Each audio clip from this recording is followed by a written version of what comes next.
my heart really breaks for the kids who are already disadvantaged. And I'm thinking about kids that have speech delays, speech impediments, some kind of learning disability, ESL students. Those kids are being left behind, and nobody cares about them. I hear a lot of parents say, well, my kid's fine in a mask all day. Well, great. How fortunate are you? But there's a lot of parents who cannot say the same thing. And so one of my motivations is to just give a voice to those parents who, maybe they do have a student with some kind of learning disability, and, tell them that there's a lot of teachers that are with you. Warning, censorship. So joining me now from his home in Edmonton, fresh off of a day of teaching, is Russell Hillier. Russell, let's just get this out of the way right away. Your dad is Randy, freedom fighting Randy. But it's not just Randy in your family that's a freedom fighter, your sister, your brother too, right? Yeah, I guess you could say freedom runs in the family. My dad's definitely busy with this election in Ontario with the helping out the PPC party and Maxime Bernier, and really proud of my sister. She's running a really strong campaign in southwestern Ontario. So, and I know that Dylan's been on he's no stranger to the rebel either with his service to Canada. So, I guess it's a family business of freedom. Yeah, freedom is the family business. Your dad's going to put that on a shirt for the next campaign. Now, I wanted to talk to you because in collaboration with the Alberta Institute, you have started a petition against masks. And I wanted to talk to you because this is so phenomenal, because this is usually a drum that parents like me are banging, but you're a teacher. And so you and some other teachers sort of are driving this petition. Why did you do that? Well, I mean, first and foremost, we need to start having a conversation about this. There's been no debate about masks on kids. There's been no consultation, at least none with parents or teachers, as far as I've seen.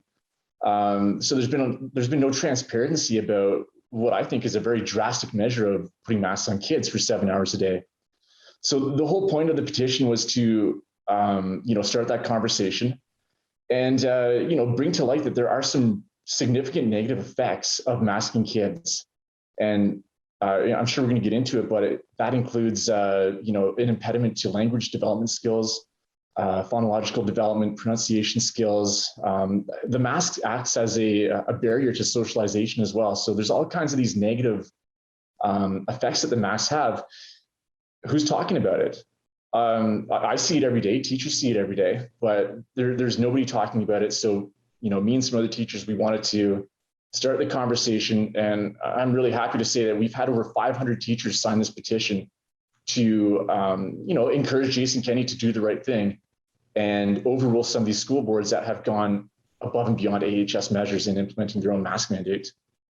Yeah, I checked on your petition, and as of yesterday morning at 8:17 in the morning, you guys were at 13,000 signatures already, which, I mean, that's a huge petition for us here at Rebel News, and we have the ability to just blast that out everywhere. So this has really picked up a lot of steam. I wanted to ask you, what's the feedback been like from, I guess let's start with parents, because I know for parents like me, I always think the teachers are kind of up to no good. And I don't know, it's because I have a healthy skepticism of teacher unions. But for me, this was really heartening to see that this is a teacher-led petition. And please don't take my concerns about teachers personally. But what has the feedback been like from some of your teacher colleagues? How do they feel about this? Yeah, I'll just go back to what you touched on about the being somewhat suspicious about the profession. I think that comes from a lack of transparency.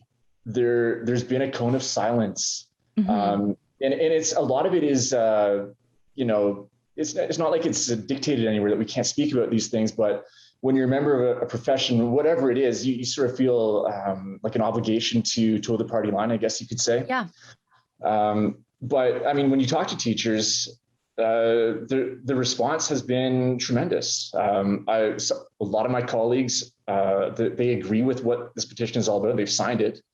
Like I said, there has been over 13,000 people signing the petition. 500 of those people are teachers. So the response across the entire country, specifically in Alberta, though, has been overwhelming. I'm getting messages from people all over the country saying, good job, thanks for doing this, and how can I sign up? So, I think there's a perception out there that, I don't know really where this comes from, but I think there's a perception that there's some kind of unanimous consent about masks on kids from teachers. And it's just not the case. I can't put a final number on it, but I would bet if you did a poll, you'd find that half the teachers out there think that masking kids for 7 hours a day is not the right course of action. So there's a lot of us out there, and this is my opinion, but it's not a rare opinion. I mean, it's very common amongst teachers. Yeah, this petition, and you in particular, and the 500 other teachers who have signed this petition, are a good reminder for people like me that, just like with cops, like they're, while the bosses are often political and they toe the party line, and I think with everything, the union doesn't always exactly speak for the membership, and we have to remember that. Now, also, I think that people who get into teaching do that because they generally like and care for kids. And so, when you see the results of a year and some worth of masking on little kids, I think. Sheila, go ahead, please cut me off. Yeah, just seeing that effect on kids, it's like, for me personally, as a father with 4 kids, it's heartbreaking. It's devastating to see the negative impacts of mandatory masks on kids. There is, like I said earlier, there's significant impediments to learning, and there's all kinds of studies on this. But I think it's something that parents just instinctually know. Yeah. That if you put a mask on a kid, it's not natural, and it gets in the way of learning. My heart really breaks for the kids who are already disadvantaged. And I'm thinking about kids that have speech delays, speech impediments, some kind of learning disability, ESL students. Yep. Those kids are being left behind, and nobody cares about them. I hear a lot of parents say, well, my kid's fine in a mask all day. Well, great. How fortunate are you? But there's a lot of parents who cannot say the same thing.